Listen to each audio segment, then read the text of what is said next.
Good morning students, welcome back to SKD inter college YouTube channel. इसके पहले हम लोगों ने पढ़ा था क्लास 12 की बायोलॉजी में।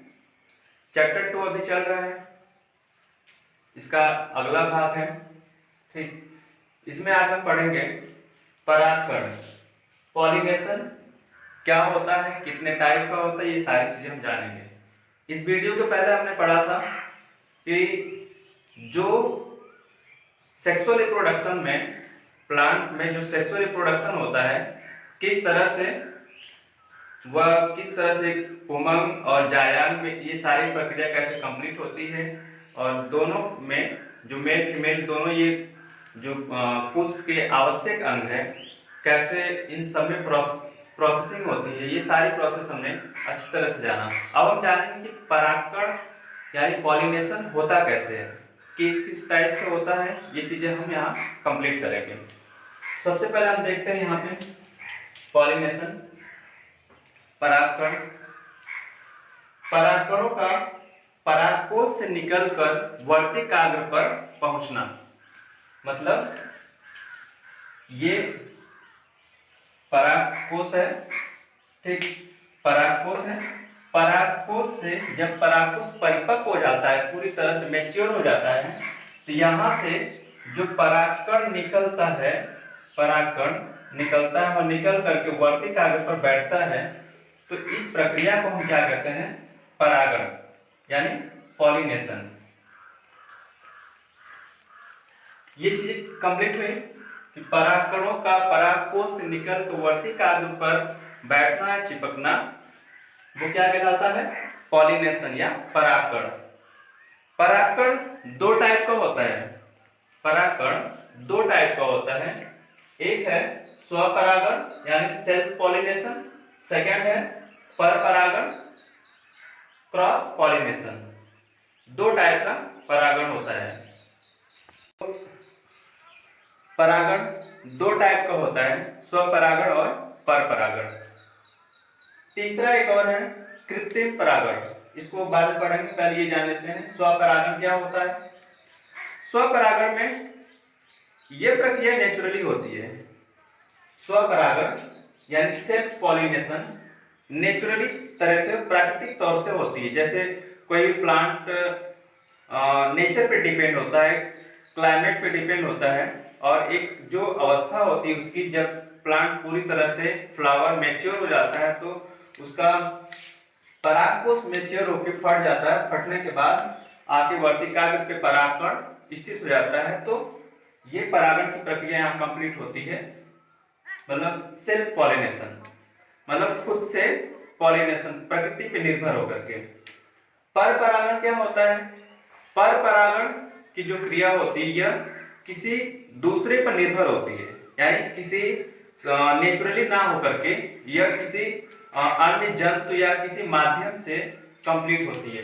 जैसे पर परागण में है, पर परागण में यानी क्रॉस पॉलिनेशन में तीन टाइप से हमने यहाँ पे देखा है, ताकि तीन टाइप से होता है। इसके कई सारे माध्यम हो सकते हैं, जनरली वायु के माध्यम से, ठीक, जंतु के माध्यम से, जल के माध्यम से। तो जैसे वायु के माध्यम से हो रहा है, कोई भी फ्लावर का जो परागकोश होता है पूरी तरह जब मैच्योर हो चुका होता है तो रैप्चर करेगा। जब रैप्चर करेगा तो इसके अंदर से जो परागकण निकलता है एयर के माध्यम से, जो वायुमंडल से में एयर उपस्थित होती है उसके माध्यम से यह उड़ करके वर्तिकाग्र पर चिपक जाता है। यह परागकण एयर के माध्यम से आकर के वर्तिकाग्र पर चिपक जाता है, जिससे वायु परागण यानी एयर पॉलिनेशन कंप्लीट होता है। इस प्रक्रिया को हम एयर पॉलिनेशन कहते हैं। सेकंड है जंतु परागण यानी एनिमल पॉलिनेशन। इसमें क्या होता है, जब पूरी तरह से परागकोश मैच्योर हो चुका होता है तो रैप्चर करेगा, नेचुरली रैप्चर करेगा। रैप्चर करने के बाद जो इसमें से परागकण निकलता है वह परागकण क्या होगा, किसी कीट के माध्यम से या फिर किसी भी कीड़े मकोड़े के माध्यम से वो मतलब माध्यम से आकर के वर्ती कागज पर चिपकता है। जैसे इसका बेस्ट एग्जांपल है, जैसे ज्यादातर पॉलिनेशन में हेल्प करता है मधुमक्खी, हनी बीज।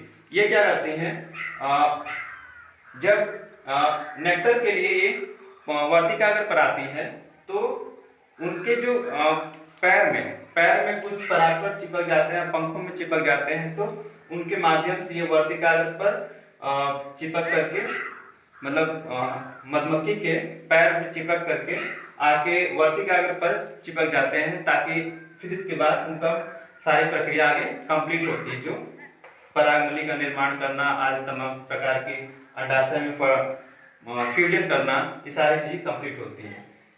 लास्ट है जल परागण, यानी जब परागकोश रैप्चर करता है, रैप्चर करने के दौरान जब मानते हैं कि बारिश हो गई, ठीक, बारिश हो गई, उस दौरान क्या होता है, तो उस दौरान बारिश या फिर किसी और माध्यम से, मतलब जल के माध्यम से ही परागकण क्या होता है, वर्ती कागज पर आकर के चिपकता है और नेक्स्ट प्रोसेस कंप्लीट करता है। तो चाहे वो पर परागण में जैसे वायु से हो, एयर पॉलिनेशन हो गया, जल से होगा तो एनिमल पॉलिनेशन हो जाएगा, जल से होगा तो वाटर पॉलिनेशन हो जाएगा, ये चीजें यहाँ पे कंप्लीट होती हैं। परागण की प्रक्रिया यहाँ पे दो तरह से हमने कंप्लीट की, स्वपरागण, पर परागण किस तरह से होता है। तीसरा हम देखते हैं कि कृत्रिम परागण कैसे होता है। कृत्रिम परागण किस तरह से होता है। कृत्रिम परागण नाम से क्लियर हो रहा है कि यह किसी मानव के माध्यम से कंप्लीट हो रहा है, मतलब किसी मनुष्य द्वारा ये प्रक्रिया कंप्लीट की जा रही है। जैसे यहाँ पे कृत्रिम लग गया है, यानी आर्टिफिशियली हम इसका पॉलिनेशन कराएंगे। इसमें दो तरह से होता है, एक होता है विपुंसन, जिसे इमैस्कुलेशन भी कह सकते हैं, थैलीकरण, बैगिंग भी कह सकते हैं। ये क्रिया यहाँ पे कंप्लीट होती है। देखते हैं हम एक एक करके कि ये प्रोसेस कैसे कंप्लीट होती है। जैसे कृत्रिम परागण में विपुंसन में क्या किया जाता है कि विपुंसन में जो फ्लावर का परागकोश यानी मेल पार्ट होता है, मेल पार्ट का जो परागकोश होता है, उस परागकोश को हम क्या करेंगे, कट कर देते हैं, कैंची से यहाँ पे कट कर देते हैं, ताकि इसका परागकण इसके वर्तिकाग्र पे आकर के फ्यूजन की क्रिया कंप्लीट ना कर सके। यानी अगर हम कृत्रिम परागण कराएंगे तो जाहिर सी बात है 2 प्लांट को लेना पड़ेगा, हमें 2 प्लांट को लेंगे और अपने अनुसार हम इस परागण को कंप्लीट कराते हैं। जैसे चैप्टर 5 में हम पढ़ेंगे, जब जेनेटिक्स में, उसमें डिटेल में पढ़ा जाएगा। पहले हम इसका बेसिक जान लेते हैं कि मान लेते हैं हमने एक टायर प्लांट लिया और दूसरा बौना, ठीक, 2 प्लांट हमने लिया, एक लंबे प्लांट को और एक छोटे प्लांट को। अब दोनों में क्रॉस मल्टीप्लिकेशन कराना है। जब क्रॉस मल्टीप्लिकेशन कराएंगे तो ये कृत्रिम परागण के अंतर्गत आ जाता है। जैसे कृत्रिम परागण में ही पहला हम जानते हैं विपुंसन, इमैस्कुलेशन के अंतर्गत फ्लावर का परागकोश हम कैंची से या किसी भी माध्यम से उसको कट कर देते हैं, इसको हटा देते हैं। परागकोश क्यों हटा देते हैं? क्योंकि इसका परागकोश से निकल करके इसका परागकण इसके वर्तिकाग्र पे जाकर के फ्यूजन की क्रिया कर ना पाए। ये क्रिया रोकने के लिए हमें ये परागकोश को काटना पड़ता है। अब हम क्या करेंगे, दूसरे यानी टाल प्लांट मतलब लंबे प्लांट और छोटे प्लांट दोनों का क्रॉस मल्टीप्लिकेशन कराएंगे जब हम, तो हमें बौने प्लांट का परागकण क्या होगा, लेंगे, ठीक, बौने प्लांट का परागकण ले करके लंबे वाले प्लांट के फीमेल पार्ट यानी अंडाशय में प्रवेश करा करके उसका क्या करेंगे, हम फ्यूजन कराएंगे। अब इसके हमें परागकण मतलब इस लंबे प्लांट के परागकण का यानी परागण मतलब परागकण का हमें कोई आवश्यकता नहीं है। हमें आवश्यकता किसकी है, ड्वार्फ यानी बौने प्लांट के परागण की। तो इसका परागकण जो होता है, इसके परागकण को हम लेकर के मतलब कृत्रिम रूप से इसके परागकण को लेकर के छोटे वाले प्लांट के परागकण को लेकर के बड़े वाले प्लांट के वर्ती कागज पर रखते हैं और यहाँ पे यह क्या करेगा, यह परागकण अपने परागनली को विकसित करेगा। विकसित करके अंडाशय के बीजांड में प्रवेश करेगा और प्रवेश करके फ्यूजन की क्रिया कंप्लीट करता है। ठीक, यहाँ पे विपिंसन, बस हमें इतना ही जानना विपुंसन यानी इमस्कुलेशन में कि फ्लावर का परागकोश कैंची से कट कर दिया जाता है, वो क्रिया क्या कहलाती है, विपुंसन। सेकेंड हम देखते हैं थैलीकरण क्या होता है यानी बैगिंग। थैलीकरण में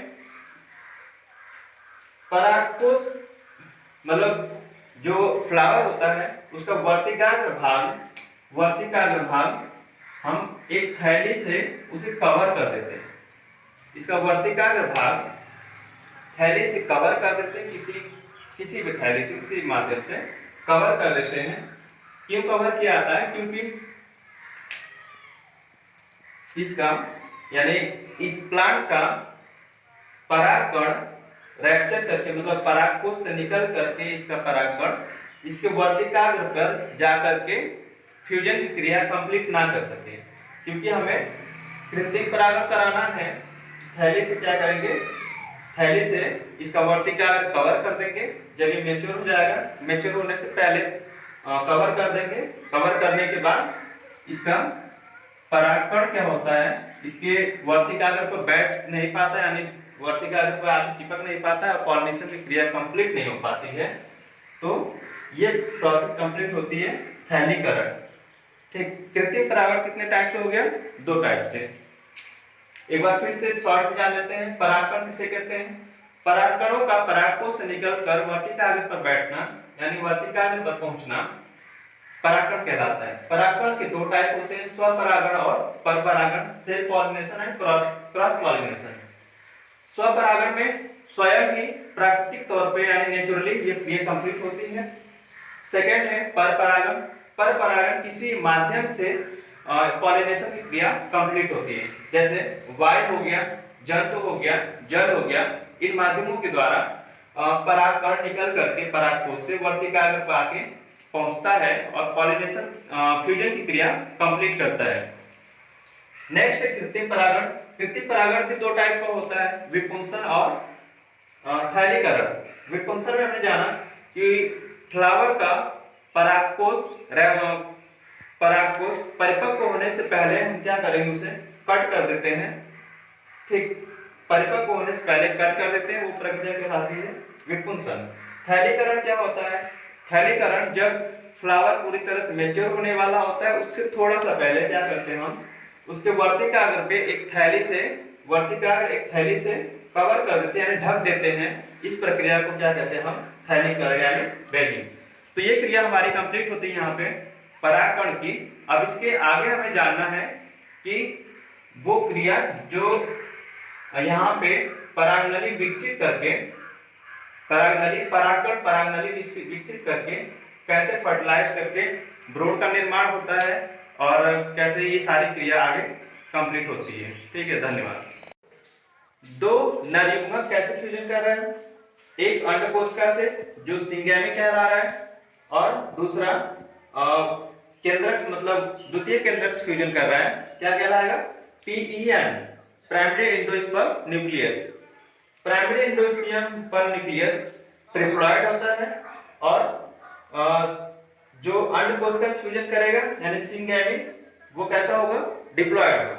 यहाँ ये चीजें 2 याद रखनी इंपॉर्टेंट है। और PEN क्या बना रहा है, भ्रूणकोश बना रहा है, एंडोस्पर्म बना रहा है। अब जो अंडकोशिका से फ्यूजन करेगा यानी सिंगैमी क्या बना रहा है, भ्रूण इम्ब्रियो का निर्माण कर रहा है। भ्रूणकोश जो होता है ये विकसित होकर के एम्ब्रियो को पोषण प्रदान करता है। विकसित होकर के एम्ब्रियो क्या करता है, पोषण प्रदान करता है। कौन? भ्रूण कोष इंडोस्पर्म एम्ब्रियो को पोषण प्रदान करता है। ये चीजें यहाँ पे कंप्लीट हुई। दूसरा हम देखते हैं, इसी चीज को हम क्या करेंगे, द्विनिषेचन। यहाँ पे डबल फर्टिलाइजेशन की क्रिया कंप्लीट हो रही है।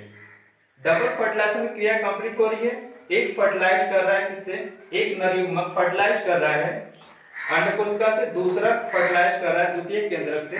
तो दो बार फर्टिलाइजेशन यानी डबल फर्टिलाइजेशन की क्रिया यहाँ पे कंप्लीट होगी। और यहाँ पे एक और हेडिंग कंप्लीट होती है, द्वितीयक फर्टिलाइजेशन यानी द्विनिषेचन।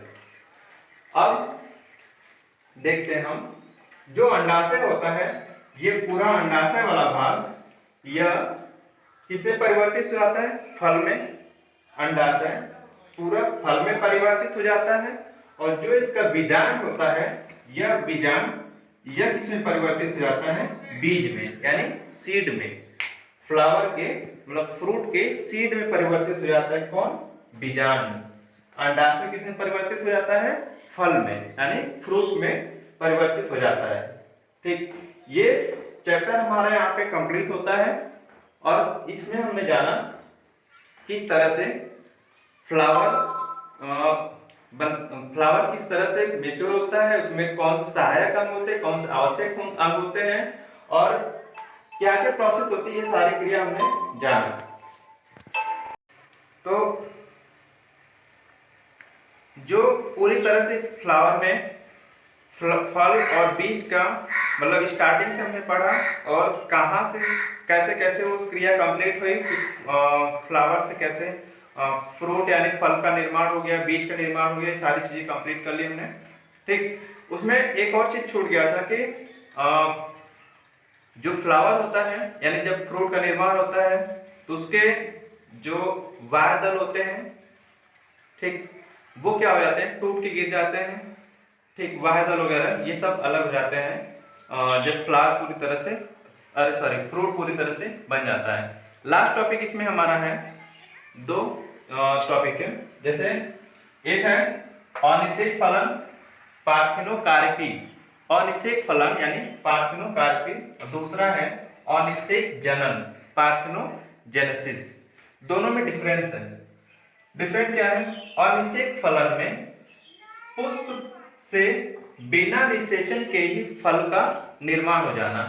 पुष्प में क्या होता है, बिना निषेचन के विदाउट फर्टिलाइजेशन किसका निर्माण हो जाता है, फल का निर्माण होना। क्या कहलाएगा, पार्थिनोकार्पी।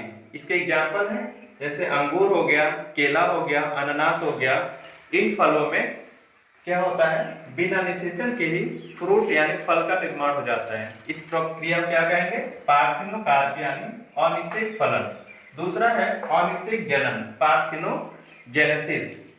पार्थिनोजेनेसिस में क्या होता है, बिना निषेचन के ही भ्रूण बन जाना, यानी बिना निषेचन के विदाउट फर्टिलाइजेशन का किसका बन जाना, भ्रूण का निर्माण हो जाना। बिना निषेचन के ही भ्रूण का निर्माण हो जाना अनिषेक जनन कहलाता है, पार्थिनोजेनेसिस। ठीक, ये दो चीजें यहाँ पे कंप्लीट हुई। अब हमारा ये चैप्टर यहाँ पे समाप्त होता है। आप अच्छे से अध्ययन करिए, कोई डाउट हो तो संपर्क करके पूछ सकते हैं। धन्यवाद।